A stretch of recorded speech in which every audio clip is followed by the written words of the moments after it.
नन्नू नन्नू नन्नू क्या हुआ? नन्नू क्या हुआ इसे? नन्नू उठो, उठो बेटा। नन्नू क्या हुआ इसे? देखिए नन्नू नन्नू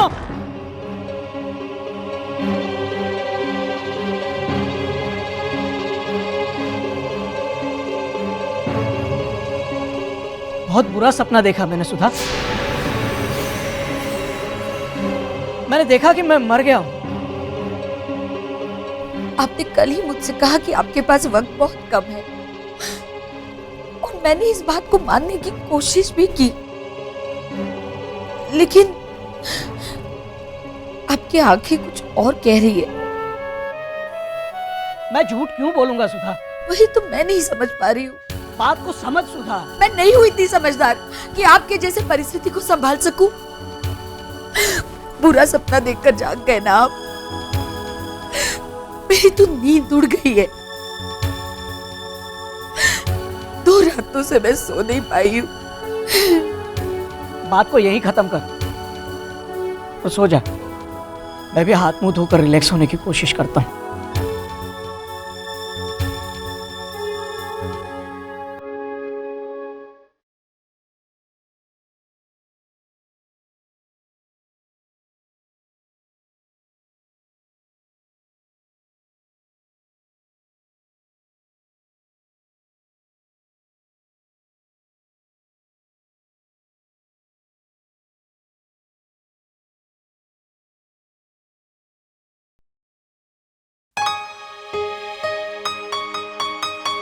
पीनू, पीनू,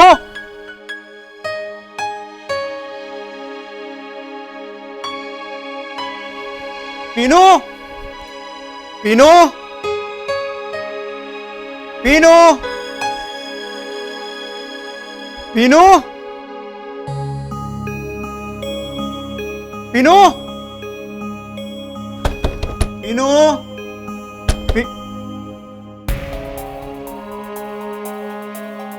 इतनी सुबह सुबह कहां चला गए? पीनू,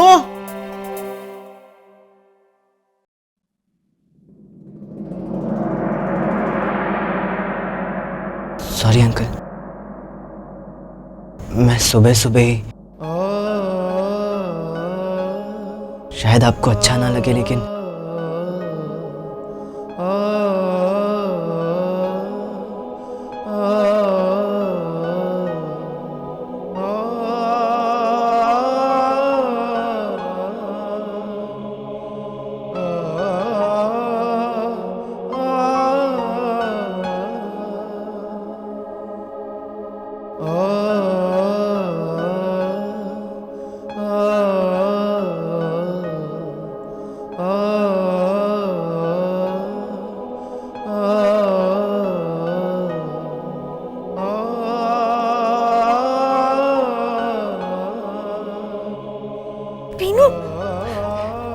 हैप्पी दिवाली नन्नू। अरे देख क्या रही हो? मैं तुम्हें हैप्पी दिवाली विश करने आया हूँ। चलो पटाखे फोड़ते हैं। पीनू, इतने सुबह सुबह पटाखे पापा देखेंगे ना तो तुम्हें फोड़ देंगे। तुमने पटाखों का बहाना बना के। सच कहूँ तो पटाखे बहाने ही हैं। तुम्हें देखने का बहुत मन कर रहा था। पीनू, तो शादी के बाद तो मैं आने ही वाली हूँ ना तुम्हारे यहाँ। पर मुझे तुम्हें शादी से पहले देखने का मन कर रहा था नन्नू। हमारे पास ज्यादा वक्त नहीं है। मतलब शादी के पहले कुंवारेपन का एक एक पल कीमती है, तो भरपूर जी लें ये कुंवारापन। क्या पागलों की तरह बात कर रहे हो पीनू? शादी करने के लिए तुम 1 साल पहले मुझे भगा कर लेकर गए थे और अब कुंवारापन पसंद आने लगा। पसंद नापसंद की बात नहीं है नन्नू। शादी के बाद लाइफ चेंज हो जाएगी ना, और वो लाइफ तो जिंदगी भर जीना ही है। ये लाइफ कहाँ मिलेगी? इसलिए तुम सुबह मुंह उठाए मेरे कमरे में आ गए जॉगिंग करने। मैं देखना चाहता था कि तुम सुबह सुबह कैसी दिखती हो। अच्छा देखो, शादी के बाद ना तुम ऐसे उलझे बाल हरगिज मत रखना। वो टीवी सीरियल में कैसे दिखती है सब, जब सुबह उठो तो वैसे ही दिखना, एकदम मस्त, गजरा सजाए, मेकअप लगाए हुए। हाँ तो ठीक है, मैं रात को मेकअप करके सोया करूंगी और सुबह उठूंगी ना तो शादी के बाद सबसे पहले उठकर तुम मुझे गले लगाना, ठीक है? पीनू, छोड़ो मुझे, अब तक शादी नहीं हुई है। उन्हें देख लिया ना तो शादी कैंसिल कर देंगे। छोड़ो मुझे। पगला गए हो क्या तुम सुबह सुबह पीनू? अच्छा मैं फ्रेश होकर आती हूँ। पापा ने इस तरह मुझे तुम्हारे सामने देख लिया ना तो मैं आई अभी।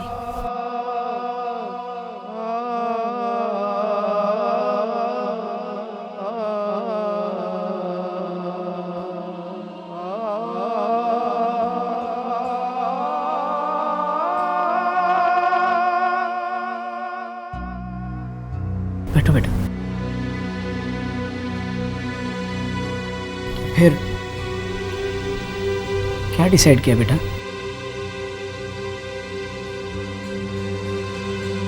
बारात में लेकिन आपको नाचना होगा अंकल, क्योंकि नन्नू को हमेशा अपने बेटा कहा है और मेरी मम्मी तो अब भी मुझे पीनू बेबी कहती है। बड़ी माँ कहती है कि ये तो बेटी है तेरी। तो लड़के वाले तो आप हुए ना, नाचेंगे ना? भगवान करे तू 100 साल जिए बेटा। ये आशीर्वाद नन्नू को। काश मेरा आशीर्वाद उसे लगता बेटा। तो कल आपके आशीर्वाद से अगर उसका एक पल भी बढ़ता है ना तो उसकी 1 साल की खुशियां बढ़ेंगी और हर एक पल में मैं उसे 1 साल की खुशियां दूंगा। मैंने सब सोच लिया अंकल। मैं उसे घुमाऊंगा, फिराऊंगा, हंसाऊंगा। आप मना करेंगे तो चुपके से लेके जाऊंगा उसे।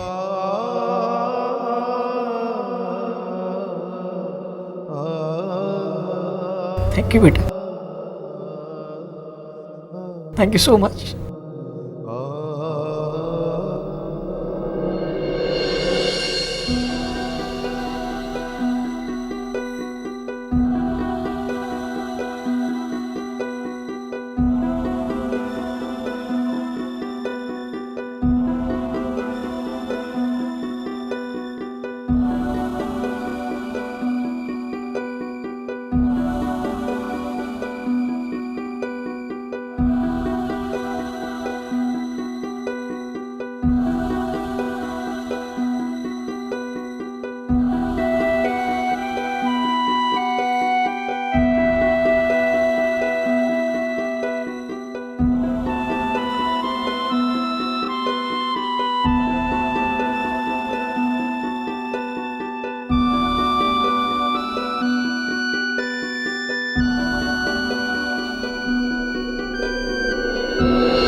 शाबाश।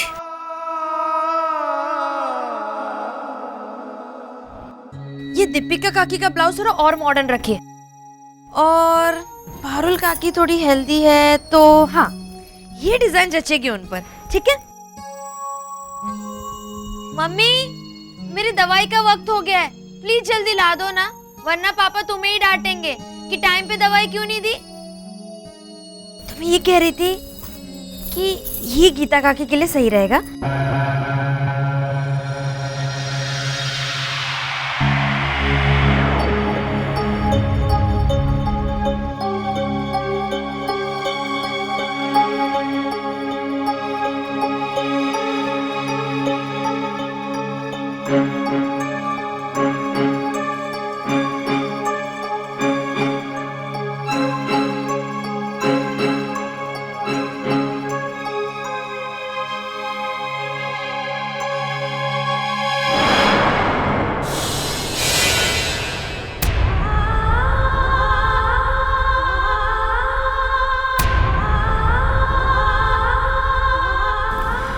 सुधा, हो सकता है मैं नन्नू की शादी ना देख पाऊं। तो क्या सचमुच वो नहीं नहीं, चुप चुप बोल, चुप बोल सुधा।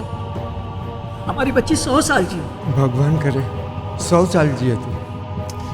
बाप बड़े बुजुर्गों का आशीर्वाद लगता है। इनकी फिर से हेल्प कर दे, 2 गुना आशीर्वाद मिलेगा तुझे। कुछ दिनों में नन्नू तो चली जाएगी शादी करके, कि तेरे हाथों का तो सहारा है मुझे। नन्नू ठीक है मम्मी। आ गया मैं। क्या पापा, अपने घर में ही मार्केट खोलना है क्या? दिन में 10 बार तो आप सिर्फ मार्केट जाते हो और वहां से इतनी सारी शॉपिंग। बेटी का बाप बनकर देख एक बार, तब पता चलेगा तुझे।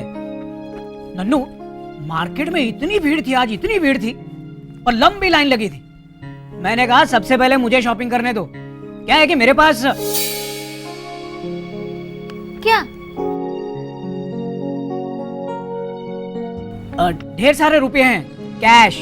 क्या पापा, आप कुछ भी बोलते हो? मेरी छोड़ना बेटा। तूने दवाइयाँ ली? हाँ, वो मम्मी ला रही है। तुझे 12 बजे दवाइयाँ खानी थी और अब 12:05। हाँ, तुझमें अक्ल नहीं है क्या? पापा सिर्फ 5-7 मिनट ही तो लेट हुआ है। एक दवाई खत्म हो गई है शायद, मैं बाहर मेडिकल स्टोर से लेकर आती हूँ। तब तक बाकी की दवाइयाँ तो दो। नन्नू, ये मैं अभी आई।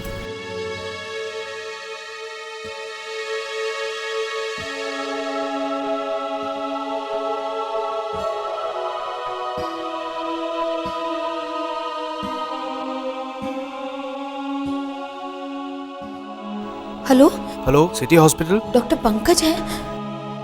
जी हैं।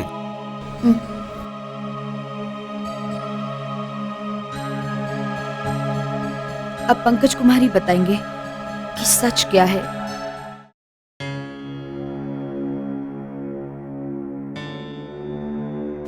डॉक्टर पंकज कुमार,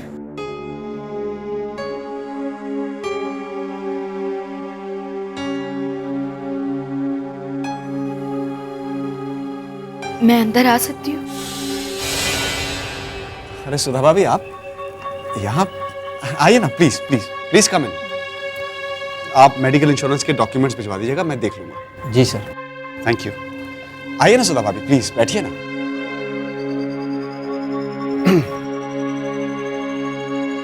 माफ कीजिए, मैं आपकी अपॉइंटमेंट लिए बगैर। कैसी बातें कर रही हैं आप भाभी? मुझसे मिलने के लिए आपको अपॉइंटमेंट नहीं मिलता। या तो कोई बहाना देकर मुझे टाल दिया जाता, या तो फिर आप कहलवा देते कि बोल देना मैं नहीं हूँ।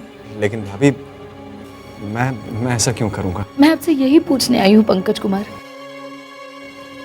मुझे ऐसा क्यों लग रहा है कि टालने की या मुझसे कुछ छुपाने की कोशिश की जा रही है। मुझसे नंदिनी के पापा ने कहा कि उनके पास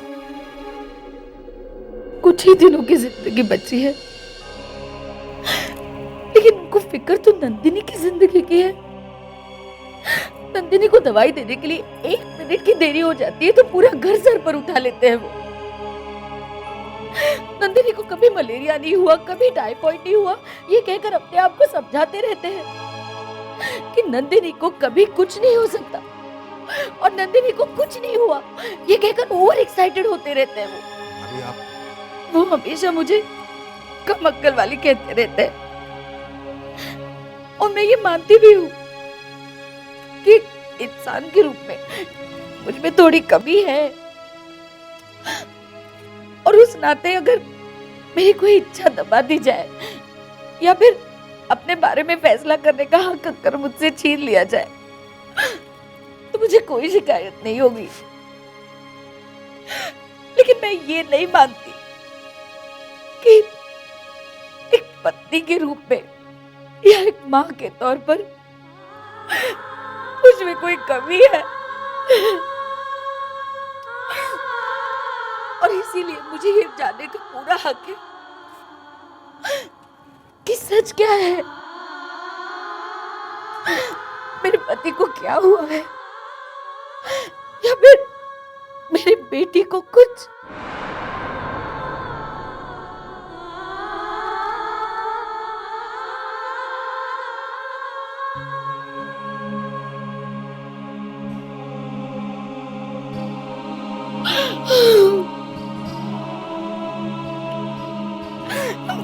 मुझे नहीं बर्दाश्त होती अब ये घुटन।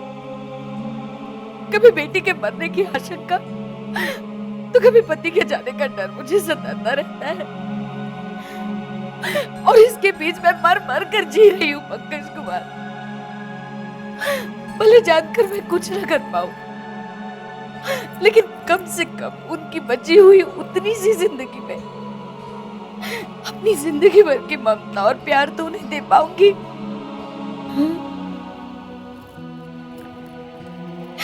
सच बताइए पंकज कुमार, आपको मेरी कसम है, आपको आपके बच्चों की कसम, सच बताइए। ठीक है भाभी, मैं बताता हूं आपको, लेकिन थोड़ी हिम्मत तो आपको भी रखनी होगी। मैं नहीं जानता कि आपको सच बताकर मैं सही कर रहा हूं या गलत, लेकिन एक बात जो मुझे सही लगती है वो ये है कि आप एक मां हैं और आपको अपनी बच्ची के बारे में जानने का पूरा हक है। पुरुषोत्तम भाई को कुछ नहीं हुआ है भाभी। प्रॉब्लम नंदनी के साथ है।